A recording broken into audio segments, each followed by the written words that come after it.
Россия считала, что у нее преимущество. Президент Владимир Путин был уверен, что переигрывает западных союзников Украины и сможет навязать мирное соглашение на своих условиях такое, которое ослабит Украину. Но он просчитался. Вместо разобщения партнеры Украины сплотились еще сильнее. Теперь 26 стран переиграли Москву настолько, что Путин оказался в ситуации, из которой нет выхода. 4 сентября издание The Kyiv Independent сообщило, что президент Украины Владимир Зеленский вместе с европейскими лидерами встретился в Париже для обсуждения долгосрочных гарантий безопасности. Президент США Дональд Трамп не приехал лично, но поговорил с Зеленским по телефону.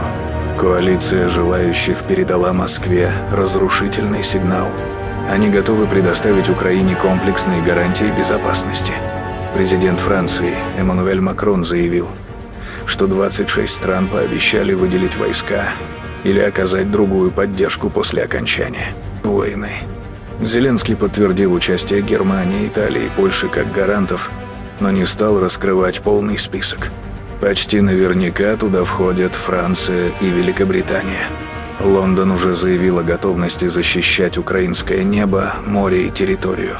С учетом интересов региона, вероятно, в группу вошли и страны Балтии.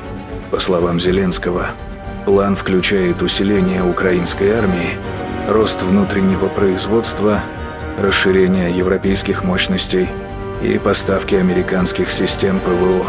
Подлинная защита партнеров и их присутствие на земле будут иметь ключевое значение.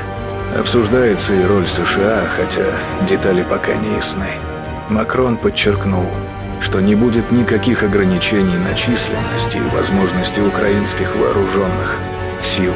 Страны могут направлять войска или финансировать оборону и производство вооружений. Это напрямую подрывает цель России по демилитаризации Украины. Ранее Путин требовал сократить армию на 95%. С поддержкой коалиции эта цель стала недостижимой.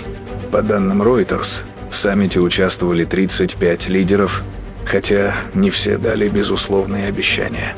Германия связала свое решение о войсках с позиции США, а Италия предложила ограничиться обучением и наблюдением. Тем не менее, даже такие обязательства – серьезный сдвиг. Пусть войска и войдут только после войны, но сигнал очевиден. Украина получит сильнейшие гарантии безопасности за все время. Тем временем прогресс России остается крайне слабым. По подсчетам Forbes, в апреле 2025 года Россия захватила всего 176 квадратных километров, потеряв при этом 4800 единиц техники и более 36 тысяч человек. В таких темпах на захват всей Украины ушли бы столетия и миллионы жизней. Вывод ясен. Путин не может выиграть войну при своей жизни. США, хотя и исключают отправку войск, играют ключевую роль. Макрон подтвердил, что участие Вашингтона все еще обсуждается. Зеленский отметил американские системы ПВО и боеприпасы, уже поставляемые при помощи Европы. Спецпосланник Трампа Стив Уитков присутствовал на встрече, подчеркнув вовлеченность США. Их вклад может выражаться в санкциях, разведданных и присутствии войск в Европе.